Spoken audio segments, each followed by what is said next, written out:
Hello everyone, welcome to the channel Nitesh education 27। Friends, मैं इस channel पर UGC NET paper first and paper 2 education and psychology की तैयारी करवाता हूं। साथ ही साथ all over India PhD admissions and all type of teaching vacancies like professor, associate professor, assistant professor, TGT, PGT. साथ ही साथ यूजीसी एंट्री नेट से रिलेटेड रेगुलर अपडेट्स भी आप लोगों को देता रहता हूँ। तो मेक श्योर आप लोग चैनल को जरूर सब्सक्राइब लाइक एंड शेयर कर लीजिए। स्टार्ट करते हैं फ्रेंड्स। जैसा कि आपकी स्क्रीन पर दिख रहा है, ये जो पेपर है जीसीएलटी एजुकेशन का पेपर, तो आज हम लोग इसके आंसर की को डिस्कस करेंगे। टेंटेटिव आंसर की को डिस्कस करेंगे हम लोग। ये जो एग्ज़ाम आपका हुआ है, ये 19 सितंबर 2021 आज ही का क्वेश्चन पेपर है।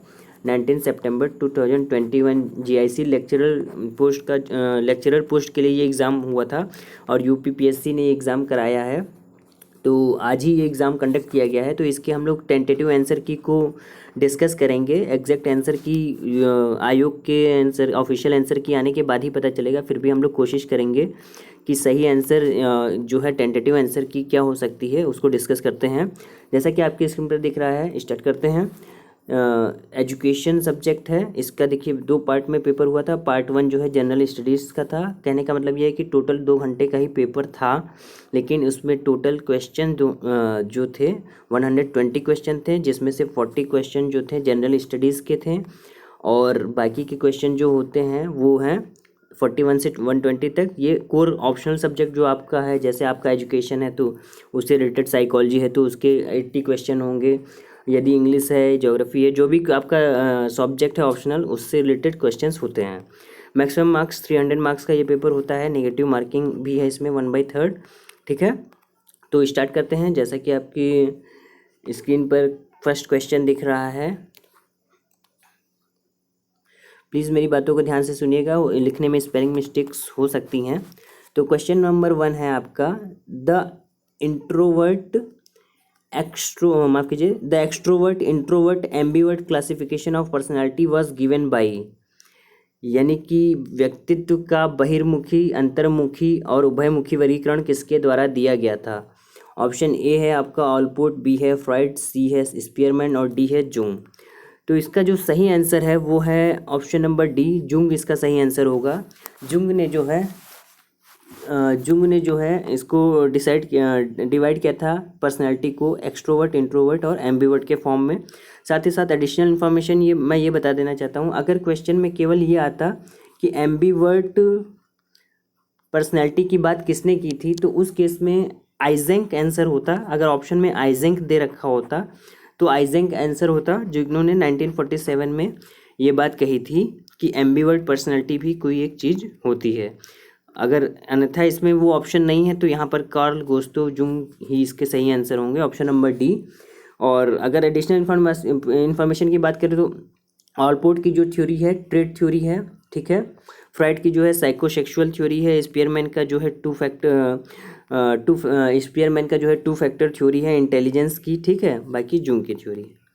अब नेक्स्ट क्वेश्चन है आपका, question number 42, basic instinct of distress emotion is. यानी कि करुणा संवेग की मूल प्रवृत्ति है। ऑप्शन ए है कॉम्बैट, बी है रिपल्सन, सी है अपील, डी है सबमिशन। तो इसके बारे में पहले मैं इस क्वेश्चन को डिस्कस करना चाहता हूँ। जैसा कि मनोवैज्ञानिकों का तर्क है, मनोवैज्ञानिकों ने ये कहा है कि कोई भी जो संवेग हैं, कोई भी इमोशंस हैं, वो जन्मजात बालक में नहीं होते हैं। बालक में केवल एक्साइटमेंट होता है, जन्मजात। एक्साइटमेंट में भी मान लीजिए क्रोध, भय और हर्ष, ये 3 ही चीज़ें बालक में शुरुआती दौर में पाई जाती हैं। केवल उसको एक्साइटमेंट हम लोग कहते हैं। और आगे की स्टडीज़ इसमें बताती हैं कि एक्साइटमेंट से ही जब बालक 3 मंथ का होता है तो उससे डिलाइट और डिस्ट्रेस 2 चीज़ें उसके अंदर डेवलप होती हैं। तो अगर according to the modern study की बात करें, लेटेस्ट स्टडी की, तो इसमें जो करुणा के संवेग की मूल प्रवृत्ति की बात की गई है, तो मूल प्रवृत्ति तो करुणा के संवेग में कोई नहीं होती है। लेकिन फिर भी अगर हम बात करें तो मनोवैज्ञानिकों ने क्या कहा है, सामान्य उत्तेजना जो होती है बालक में जन्म से होती है। उसके बाद एक्साइटमेंट जो है, एक्साइटमेंट से 2 चीज़ें, जैसा कि मैंने बताया, हर्ष और व्यथा आती है। तो इसके हिसाब से अगर हम देखें करुणा संवेग की मूल प्रवृत्ति को कहा नहीं जा सकता कि इसका आंसर क्या होगा। लेकिन फिर भी जो मोस्ट अप्रोप्रिएट आंसर है ये सबमिशन हो सकता है, क्योंकि करुणा जो है एक दया और दुख से रिलेटेड शब्द है और दया और दुख का जो संबंध है इंस्टिंक्ट से ले तो देन मोस्ट अप्रोप्रिएट ऑप्शन लग रहा है। बाकी देखते हैं जो आयोग है वो अपने ऑफिशियल आंसर की में क्या देता है। ठीक है, नेक्स्ट क्वेश्चन है क्वेश्चन नंबर 43 आपका। Creativity is the quality which leads to the production of something new and desirable. The new product may be new to the society or new to the individual who created it. Whose statement is this? यानी कि यह statement किसका है जो इतना लंबा चौड़ा मैंने पढ़ा। ऑप्शन ए है डिहान तथा हैविंगस्ट, बी है क्रो एंड क्रो, सी है कोल तथा ब्रूस, डी है जेई ड्रेवहल। तो इसका जो मोस्ट अप्रोप्रिएट आंसर होना चाहिए जेई ड्रेवहल। ऑप्शन नंबर डी इसका सही आंसर होना चाहिए, जेई ड्रेवहल, जिन्होंने 1956 में इससे मिलती जुलती डेफिनेशन दी थी। बाकी देखिए आयोग क्या आंसर देता है, आयोग जो भी आंसर देगा वही मान्य होगा, वही माना जाएगा। तो अभी हम लोग केवल यहाँ पे टेंटेटिव आंसर की बात कर रहे हैं, इसलिए यहाँ पर मोस्ट अप्रोप्रिएट ऑप्शन जो है जेई ड्रेवहल है। बाकी अंतिम निर्णय जो है आयोग का ही होगा। नेक्स्ट क्वेश्चन है आपका, arrange the following tools in chronological order. देखिए ऑप्शन ए है बेल एडजस्टमेंट इन्वेंट्री, सेकेंड है TAT यानी थेमेटिक अपरसेप्शन टेस्ट, थर्ड है रोशार्क टेस्ट और फोर्थ है जुंग्स वर्ड एसोसिएशन टेस्ट। तो इसको डिस्कस करने पहले मैं ये बता देना चाहता हूँ कि कौन सा टेस्ट कब आया था। तो देखिए बेल एडजस्टमेंट इन्वेंट्री की बात करें तो ये 1934 में आया था। थेमेटिक अपरसेप्शन टेस्ट की बात करें तो सबसे पहले 1935 में इंट्रोड्यूस हो गया था, मुरे लाए थे, बाद में मॉर्गन मुरे ने मिलकर जो है 1938 में इसे पब्लिश किया था। रोशार्क टेस्ट की बात करें तो रोशार्क टेस्ट आपका आया था 1921 में। और जुंग्स का वर्ल्ड एसोसिएशन टेस्ट जो है आपका ऑप्शन नंबर जो डी है चौथा नंबर, वो 1904 में आया था जुंग्स का वर्ल्ड एसोसिएशन टेस्ट। तो अब हम अगर अकॉर्डिंग टू द इन सारी चीज़ों के अकॉर्डिंग हम बात करें तो सबसे पहले किसका होना चाहिए, सबसे पहले 4 होना चाहिए यानी कि जुंग्स वर्ल्ड एसोसिएशन टेस्ट। उसके बाद आपका होना चाहिए 1904 के बाद क्रोनोलॉजिकल ऑर्डर में अगर हम इसे अरेंज करें तो 1921 यानी 1921 जो कि रोशार्क टेस्ट है, 4 के बाद 3 के बाद अगर हम बात करें तो बेल एडजस्टमेंट इन्वेंट्री 431 और लास्ट में आना चाहिए थेमेटिक अपरसेप्शन टेस्ट 4312। ठीक है, 4312 यानी ये ऑर्डर होना चाहिए, लेकिन ऑप्शन में जो है 4312 कहीं पर भी डिस्कस नहीं किया गया है। ठीक है, ध्यान से ऑप्शन देखिए तो ऑप्शन में कहीं पर भी 4312 डिस्कस नहीं किया गया है, केवल 4231 है। तो वैसे आइडियली देखिए तो ऑप्शन होना चाहिए, इसमें ऑप्शन जो होना चाहिए था 4312 यानी 4312 का मतलब पहले जुंग्स वर्ल्ड एसोसिएशन टेस्ट आया, फिर रोशार्क टेस्ट, फिर उसके बाद बेल एडजस्टमेंट इन्वेंट्री और उसके बाद TAT, यानी कि ये सीक्वेंस होना चाहिए, लेकिन ये ऑप्शन में नहीं दिया है। फिर भी मोस्ट अप्रोप्रिएट ऑप्शन की बात करें तो ऑप्शन नंबर सी इसमें सही हो सकता है। अब देखिए आयोग इस पे क्या आंसर देता है, या इस पे सबको 1 नंबर मिलते हैं, बाकी सारी चीज़ें जो हैं आयोग के हाथ में है। तो देखते हैं, अभी फिलहाल के लिए ऑप्शन नंबर सी इसका जो है सही आंसर है। और अगर ऑप्शन नंबर सी की जगह 4321 सीक्वेंस होता तो वो सही होता। ठीक है, बाकी देखते हैं क्या आता है। नेक्स्ट क्वेश्चन है आपका question number 45, which of the following sequence of elements of memory is correct. यानी कि स्मृति के तत्वों का कौन सा सही क्रम है। ऑप्शन ए है आपका learning, retention, recall, recognition, B है retention, recall, recognition, learning, C है recall, retention, learning, recognition, D है रिकॉग्निशन, रिकॉल, लर्निंग, रिटेंशन। यानी कि मेमोरी का जो सीक्वेंस है एलिमेंट्स ऑफ मेमोरी करेक्ट। तो देखिए अगर मेमोरी के मेन एलिमेंट्स की बात करें तो बेसिकली 3 होते हैं। एनकोडिंग, सबसे पहले एनकोडिंग होती है मस्तिष्क में, फिर उसके बाद स्टोरेज, एनकोडिंग और स्टोरेज के बाद रिट्रीवल होता है ना, रिट्राइवल कह लीजिए या रिट्रीवल कह लीजिए। ठीक है, रिट्राइवल यानी कि ये मेन 3 स्टेजेस हैं इसकी। उसके अलावा अब देखिए ऑप्शन में जो दे रखा है एनकोडिंग, स्टोरेज, रिट्रीवल के अलावा सीक्वेंस पूछा गया है, तो एनकोडिंग से पहले कहीं ना कहीं कुछ लर्निंग होगी तभी वो इनकोड होगा, और लर्निंग के बाद रिटेंशन, यानी कि स्टोरेज को ही हम लोग रिटेंशन कहते हैं, स्टोरेज को ही हम लोग क्या कहते हैं, रिटेंशन कहते हैं, और रिकॉल को ही हम लोग कहते हैं रिट्रीवल, रिकॉल को ही क्या कहते हैं, रिट्रीवल। यानी कि अगर हम आइडियली देखें तो सबसे पहले क्या होना चाहिए, स्टोरेज, फिर स्टोरेज माफ़ कीजिएगा, सबसे पहले एनकोडिंग, फिर रिटेंशन, फिर रिट्रीवल। और ये ऑप्शन मैच कर रहा है ऑप्शन नंबर ए से, जिसमें क्या है देखिए लर्निंग, यानी कि कोई हमारे पास स्टिमुलस होगा जिसको एक्सेप्ट करने के बाद, परसेप्शन करने के बाद हम लर्निंग करेंगे, लर्निंग के बाद उससे हम क्या करेंगे, मेमोरी में भेजेंगे स्टोर होने के लिए, यानी स्टोरेज, फिर रिटेंशन, वहाँ पे पड़े रहना, रिटेंशन मतलब धारण करना, स्टोरेज, माफ़ कीजिएगा, इनकोडिंग फिर स्टोरेज फिर रिट्रीवल, यानी कि रिकॉल या रिट्रीवल फिर रिकॉग्निशन। तो ऑप्शन नंबर ए इसका मोस्ट अप्रोप्रिएट आंसर है, जो कि सही होना चाहिए। बाकी देखते हैं आयोग क्या आंसर देता है। नेक्स्ट क्वेश्चन आपकी स्क्रीन पर है,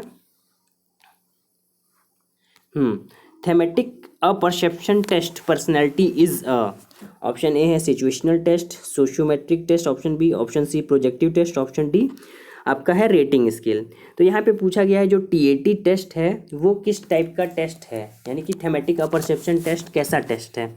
तो इसका जो सही आंसर है ऑप्शन नंबर सी, प्रक्षेपी परीक्षण है। व्यक्तित्व का प्रासंगिक अंतर्बोध जो है थेमेटिक अ परसेप्शन टेस्ट जो है पर्सनैलिटी का, ये एक प्रोजेक्टिव टेस्ट है। इसके बारे में थोड़ा सा डिटेल में बताना चाहता हूँ। देखिए प्रोजेक्टिव टेस्ट जो है मेनली 5 टाइप के होते हैं। उसमें से एक है आपका कंस्ट्रक्शन टेस्ट है, एक है आपका वर्ड एसोसिएशन टेस्ट, एक है आपका वर्ड कंप्लीशन टेस्ट है, एक है एसोसिएशन टेक्निक है। इस तरीके से 5 तरीके हैं। उसमें से जो आपका थेमेटिक अ परसेप्शन टेस्ट है ये कंस्ट्रक्शन टेस्ट के अंतर्गत आता है, जिसमें कंस्ट्रक्शन टेस्ट के अंतर्गत आपका आता है टीएटी। और टीएटी को अभी जस्ट हम लोगों ने डिस्कस किया था, किसने दिया था, मुर्रे एंड मॉर्गन ने 1938 में। अगर ऑप्शन में केवल मुर्रे हो तो वो 1935 में, माफ़ कीजिएगा, इन्होंने इंट्रोड्यूस कर दिया था। बाद में 1938 में मॉर्गन की मदद से पब्लिश किया गया था। तो ये क्या है, प्रक्षेपी परीक्षण है। ऑप्शन नंबर सी इसका सही आंसर होगा। नेक्स्ट क्वेश्चन है आपका, life instinct and death instinct are related to, option A है the Allport's theory, the psychoanalytic theory of Freud, the erection theory या द कैटल्स ट्रेट थ्योरी। माफ़ कीजिएगा। तो यहाँ पे पूछा गया है जीवन वृत्ति और मृत्यु वृत्ति संबंधित है। तो इसका जो सही आंसर है फ्राइड के मनोविश्लेषण सिद्धांत से संबंधित है, जो आपका जीवन लाइफ इंस्टिंक्ट और डेथ इंस्टिंक्ट है।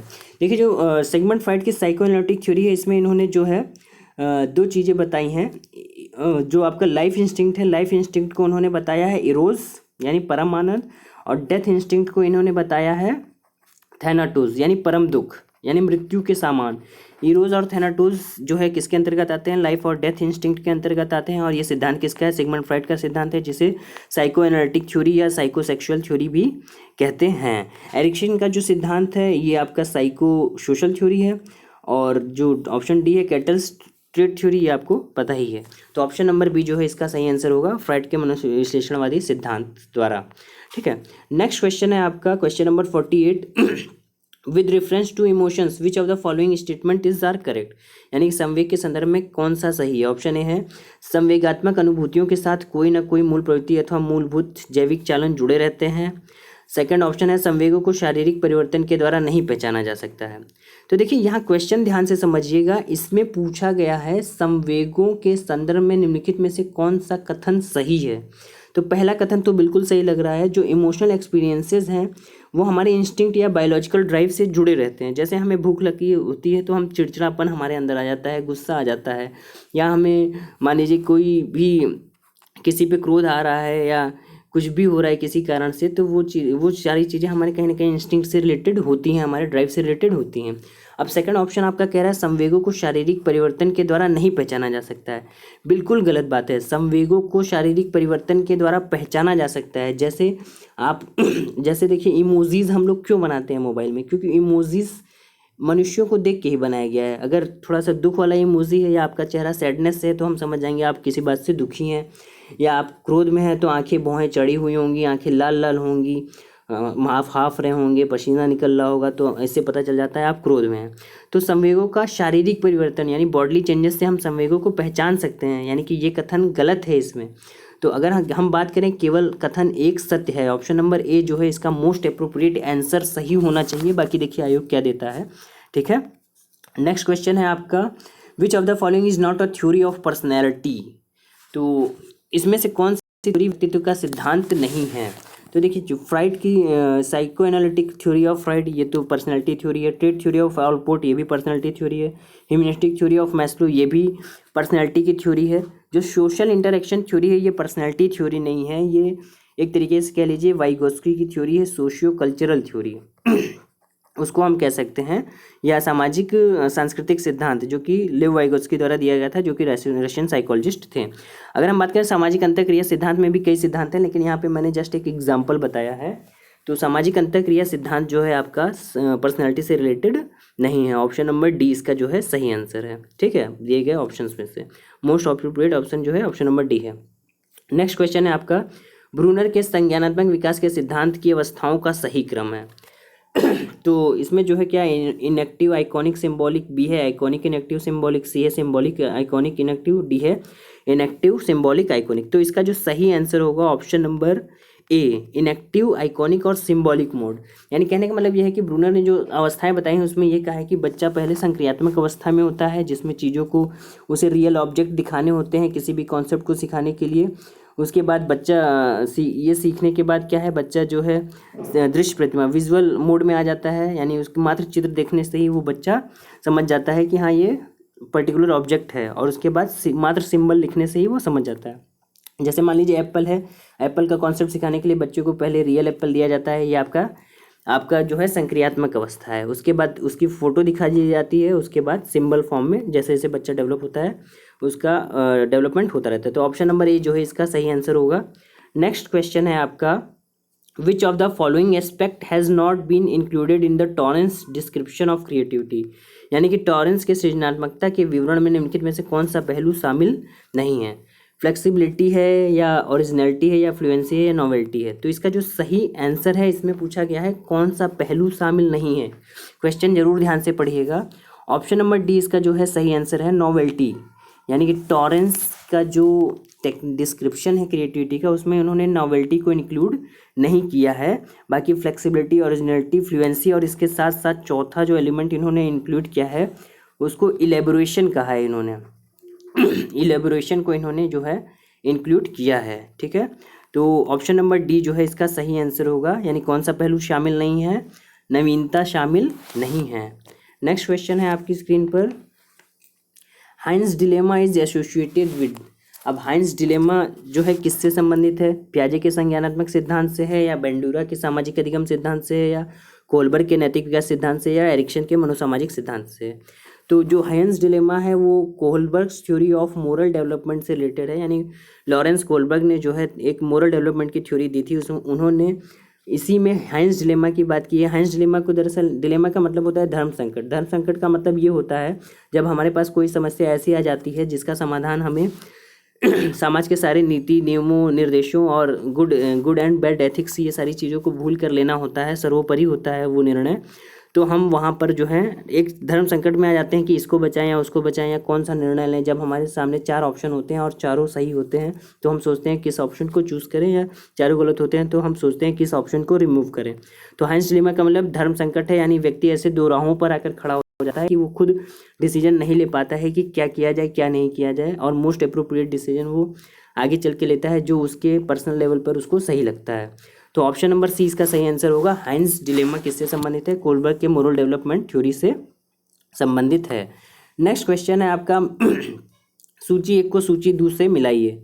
और ऑप्शन ए है आपका, देखिए इंट्रोस्पेक्शन मेथड, इधर बी है साइको एनालिसिस, सी है एक्सपेरिमेंटल मेथड या और डी है साइंटिफिक इंक्वायरी, और इधर सिगमंड फ्राइड, जे.एस. मिल, विलियम जेम्स और 4 है विलियम वुंड। तो इसका जो सही आंसर है वो सबसे पहले मैं वो आपको बता देना चाहता हूँ, option number D. Option number D जो है आपका सही आंसर होगा। ऑप्शन नंबर डी जो है आपका सही आंसर है। ठीक है, यानी कि जो आपका इंट्रोस्पेक्शन मेथड है विलियम जेम्स द्वारा दिया गया है। उसके बाद अगर हम बात करें psycho analysis most common question है, सब लोग जानते हैं, सिगमंड फ्राइड के द्वारा दिया गया है। एक्सपेरिमेंटल मेथड की बात करें तो एक्सपेरिमेंटल मेथड विलियम वुंड। ठीक है, और साइंटिफिक इंक्वायरी की बात करें तो जे.एस. मिल, साइंटिफिक इंक्वायरी की बात करें तो जे.एस. मिल द्वारा दिया गया है।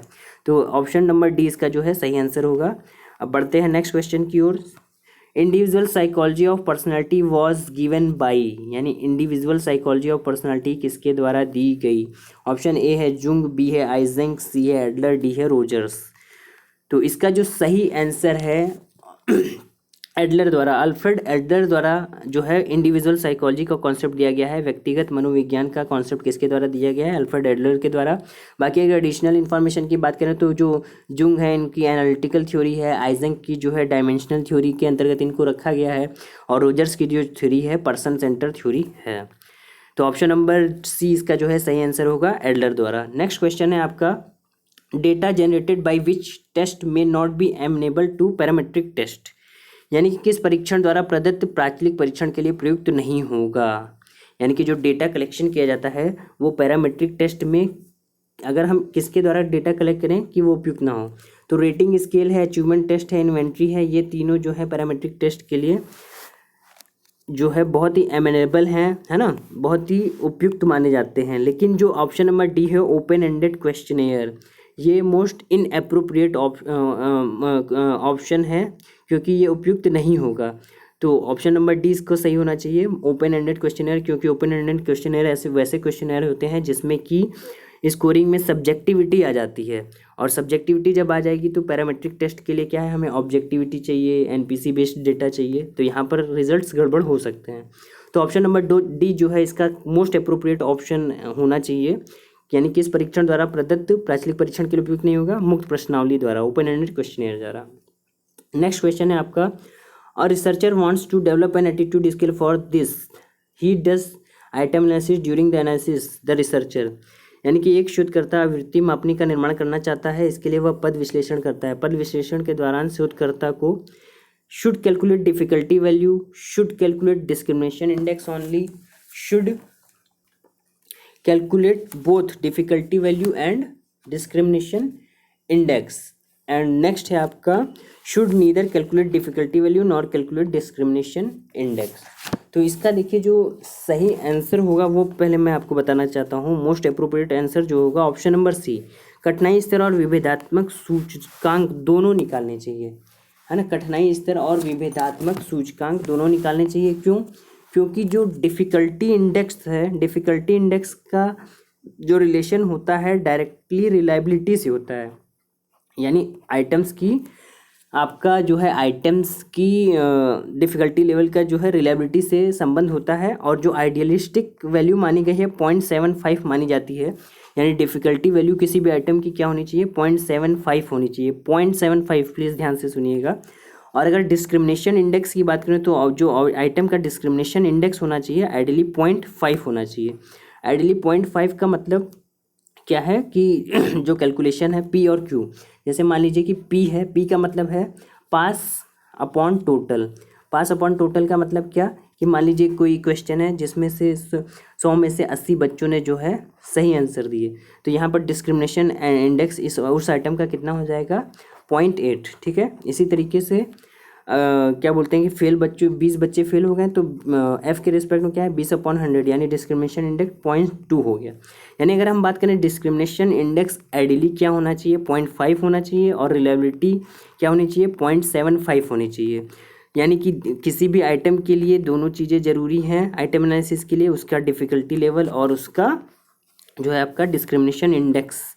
डिस्क्रिमिनेशन इंडेक्स ये सारी चीज़ें क्या बताती हैं, आइटम अप्रोप्रिएट है या नहीं, गुड है या नहीं, ये सारी चीज़ें इससे पता चलती हैं। तो ऑप्शन नंबर सी इसका जो है सही आंसर होना चाहिए, मोस्ट अप्रोप्रिएट आंसर निकल कर यही आ रहा है। बाकी देखते हैं आयोग क्या करता है। नेक्स्ट क्वेश्चन जो है आपका question number 57, which of the following statement is correct. अब ऑप्शन ए है डाइकोटोमस वेरिएबल्स आर डिसकॉन्टिन्यूअस, ठीक है। नेक्स्ट ऑप्शन है आपका डिसकॉन्टिन्यूअस वेरिएबल्स आर डाइकोटोमस, फिर है सी डिसकॉन्टिन्यूअस वेरिएबल्स कैन बी डाइकोटोमाइज्ड, और डी है कॉन्टिन्यूअस वेरिएबल्स कैन बी डाइकोटोमाइज्ड। तो देखिए सबसे पहले ये समझना जरूरी कि डाइकोटोमी होता क्या है। तो अगर हम डाइकोटोमी की बात करें तो डाइकोटोमी का मतलब होता है किसी भी चीज़ को दो भागों में बांटना, जैसे 0 और 1, यानी ऑन या ऑफ, मेल या फीमेल, जीवन या मृत्यु। ठीक है, आशा करता हूँ ये समझ में आया होगा। अब देखिए डाइकोटोमी होती क्या है। डाइकोटोमी दोनों टाइप की होती है, कॉन्टिन्यूअस डाइकोटोमी भी होती है और डिसकॉन्टिन्यूअस डाइकोटोमी भी होती है। अब डिसकॉन्टिन्यूअस को हम लोग डिस्क्रीट भी कह देते हैं। डिस्क्रीट का मतलब एक पर्टिकुलर थिंग, जैसे मेल फीमेल लाइफ डेथ, इस तरीके से। तो जो कॉन्टिन्यूअस डाइकोटोमी होती है वो एग्जिस्ट नहीं करती है। क्यों? वो एग्जिस्ट ही नहीं करती है। तो अब ऑप्शन देखिए क्या है, यहाँ पर लिखा है डाइकोटोमस वेरिएबल आर डिसकॉन्टिन्यूअस, बिल्कुल सही बात है। यानी यहाँ लिखा है कि जो डाइकोटोमस वेरिएबल्स होते हैं जैसे मेल और फीमेल, इन्हें अलग किया जा सकता है। मेल को अलग कैटेगरी, फीमेल को अलग। फीमेल को हम फीमेल में काट नहीं सकते, तो इसको हम अलग कर सकते हैं, यानी ये डिसकॉन्टिन्यूअस है। यानी डिस्क्रीट है, बिल्कुल सही। अब असतत चर द्विभाजक होते हैं। अब देखिए इसी का जस्ट अपोजिट लिख दिया है, डिसकॉन्टिन्यूअस वेरिएबल्स आर डाइकोटोमस, बिल्कुल सही बात है। अब मेल फीमेल डिसकॉन्टिन्यूअस वेरिएबल है और ये डाइकोटोमस है। डाइकोटोमस का मतलब दो भागों में इन्हें बांटा जा सकता है, या कह लीजिए जीवन और मृत्यु, लाइफ और डेथ, इसे भी दो भागों में बांट सकते हैं, डिस्क्रीट कर सकते हैं। अब नेक्स्ट ऑप्शन है सी, असतत चर द्विभाजित किए जा सकते हैं। देखिए फिर से वही बात की गई, बस केवल वो कर दिया जाए, डिसकॉन्टिन्यूअस वेरिएबल्स कैन बी डाइकोटोमाइज, बिल्कुल किया जा सकता है। डिसकॉन्टिन्यूअस वेरिएबल का मतलब क्या है, डिस्क्रीट वेरिएबल, और डिस्क्रीट वेरिएबल का मतलब ही क्या है, मेल फीमेल लाइफ डेथ। यानी हम इसको क्या कर सकते हैं, द्विभाजित कर सकते हैं। यानी option number A B C ये तीनों बिल्कुल सही आंसर हैं, सही हैं। अब ऑप्शन नंबर 4 देखिए क्या है, कॉन्टिन्यूअस वेरिएबल कैन बी डाइकोटोमाइज्ड। अब शुरुआत में मैंने क्या बताया, कॉन्टिन्यूअस वेरिएबल्स को डाइकोटोमाइज करना पॉसिबल नहीं है। जैसे पानी को पानी से अलग नहीं कर सकते हैं, ठीक है, फीमेल को फीमेल से अलग नहीं कर सकते हैं, मेल को मेल से अलग नहीं कर सकते हैं, या कोई चीज़ कॉन्टिन्यूअस चल रही है उसे हम डिस्क्रीट फॉर्म में बदल नहीं सकते हैं, in the form of social form में की बात कर रहा हूँ। तो सतत चर द्विभाजित किए जा सकते हैं, ये बिल्कुल ही इनएप्रोप्रिएट है, ये सत्य नहीं है। यहाँ पर सत्य नहीं है बताना था, तो ऑप्शन नंबर डी जो है इसका सही आंसर होगा, ये सत्य नहीं है। नेक्स्ट क्वेश्चन है आपका, which of the following does not depend mean. तो निम्नलिखित में से कौन मध्यमान पर आधारित नहीं है, पियर्सन आर है, स्पीयरमैन्स रो है, टी है, या डी है, भ्रमापक विचलन। तो ऑप्शन नंबर जो आपका इसमें जो है इस रो मोस्ट अप्रोप्रिएट ऑप्शन हो सकता है। कौन सा मध्यमान पर आधारित नहीं है, ऑप्शन नंबर बी, रो मध्यमान पर आधारित नहीं हो सकता है। अब देखिए आयोग क्या आंसर इसका देता है, बाकी इसके बारे में डिस्कस करेंगे हम लोग, जब आंसर किया जाएगी तो अच्छे से डिस्कस करेंगे इसको। नेक्स्ट क्वेश्चन है आपका 59, यहाँ पर आपका मैचिंग के लिए ए इधर टेबल इधर रखा है, इधर table B. Criticism of data, correlational study, treatment of variables, D है longitudinal and cross sectional study. इधर आपका एक्सपेरिमेंटल रिसर्च, इधर डिस्क्रिप्टिव रिसर्च, हिस्टोरिकल रिसर्च, या डेवलपमेंटल सर्वे। अब अगर हम बात करें तो देखिए जो ट्रीटमेंट ऑफ वेरिएबल्स है, यानी वेरिएबल का ट्रीटमेंट हम लोग करते हैं एक्सपेरिमेंटल रिसर्च में, ठीक है। Longitudinal and cross sectional study हम लोग करते हैं डेवलपमेंटल सर्वे में। माफ कीजिएगा। क्रिटिसिज्म ऑफ डेटा को क्रिटिसाइज हम लोग करते हैं हिस्टोरिकल रिसर्च में। और कोरिलेशनल स्टडी किससे रिलेटेड है, डिस्क्रिप्टिव रिसर्च से, यानी प्रेजेंट सिचुएशन क्या चली किसी भी रिसर्च को लेकर, या किसका क्या कारण है, उससे रिलेटेड चीज़ों को हम लोग इसमें देखते हैं। तो अगर हम मैचिंग करें तो ऑप्शन नंबर बी जो है इसका मोस्ट अप्रोप्रिएट आंसर होगा। बाकी देखते हैं आयोग क्या आंसर इसको आंसर लेके आता है, वो बाद में पता चलेगा, ठीक है। नेक्स्ट है आपका क्वेश्चन नंबर 60, एक शोधकर्ता महाविद्यालयी शिक्षकों की प्रबंधीय सृजनात्मकता पर बुद्धि, सामाजिक आर्थिक स्थिति और उनकी अंतरक्रिया के प्रभाव का अध्ययन करना चाहता है। इस शोध कार्य के लिए सर्वाधिक उपयुक्त शोध विधि होगी। ऑप्शन ए है आपका प्रयोगात्मक अनुसंधान, बी है ऐतिहासिक अनुसंधान, सी है निवंशीय, डी है सर्वेक्षण अनुसंधान। तो इसका जो मोस्ट अप्रोप्रिएट आंसर होगा ऑप्शन नंबर डी होगा, सर्वे रिसर्च होगा। क्यों होगा ये भी मैं बताता हूँ। देखिए जो प्रयोगात्मक अनुसंधान होता है इसमें आईवी और डीवी वेल डिफाइंड होते हैं, और इसमें जो है जो आईवी है यानी जो इंडिपेंडेंट वेरिएबल है वो रिसर्चर के डायरेक्ट कंट्रोल में होता है, ठीक, रिसर्चर उसे डायरेक्ट कंट्रोल कर सकता है। ऐतिहासिक अनुसंधान में क्या होता है, पास्ट की घटनाओं को हम लोग जो है डिस्कस करते हैं, क्रिटिसिज्म करते हैं इसमें। निवंशीय अनुसंधान या एथनोग्राफिक रिसर्च क्या होता है, इसमें हम लोग किसी भी कम्युनिटी किसी भी समुदाय का जो है रिसर्च करते हैं, किसी भी कल्चर का रिसर्च करते हैं। सर्वे रिसर्च में लेकिन हम लोग करते क्या है, सर्वे रिसर्च क्या होता है, अगर हम बात करें मान लीजिए वेबस्टर सर्च की बात करें तो ये क्या कहता है, वास्तविक जानकारी प्राप्त करने के लिए किया गया आलोचनात्मक निरीक्षण ही सामाजिक सर्वेक्षण कहलाता है। यानी a critical inspection of an official to provide exact information of an study of an area with respect to a certain condition on its prevalence as a survey of schools. और यहाँ पर जो आपका सेंटेंस है question का ये यही कह रहा है कि वास्तविक समस्या को जानना चाह रहा है, शिक्षकों की सृजनात्मकता पर बुद्धि, सामाजिक आर्थिक स्थिति और उनकी अंतरक्रिया के प्रभाव का अध्ययन करना चाहता है, जो कि प्योरली एक्सपेरिमेंटल नहीं हो सकता है। तो सर्वे रिसर्च जो है ऑप्शन नंबर डी इसका मोस्ट अप्रोप्रिएट आंसर है। फ्रेंड्स मैं आपको बताना चाहता हूँ एक साथ सारे आंसर्स को डिस्कस कर अगर हम लोग करेंगे तो काफ़ी लंबा वीडियो हो जाएगा, इसलिए बाकी के नेक्स्ट क्वेश्चन को हम लोग नेक्स्ट क्लास में डिस्कस करेंगे। आशा करता हूँ ये इन्फॉर्मेशन आपको अच्छी लगी होगी। और ये सारे जितने भी सॉल्यूशन मैंने बताए हैं ये मात्र टेंटेटिव हैं, प्लीज़ अगर कोई ऑप्शन जो है आयोग के कुछ और होते हैं और इससे मैचिंग नहीं खाती है तो इसको इग्नोर करिएगा, क्योंकि ये केवल मैंने टेंटेटिव सॉल्यूशन बताया क्या हो सकता है। अगर आप यूजीसी नेट पेपर फर्स्ट और एजुकेशन की तैयारी कर रहे हैं तो और साथ ही साथ रेगुलर अपडेट्स पाना चाहते हैं तो जरूर सब्सक्राइब कीजिए इस चैनल को। Thank you so much. आपका दिन शुभ हो। मिलते हैं नेक्स्ट वीडियो में।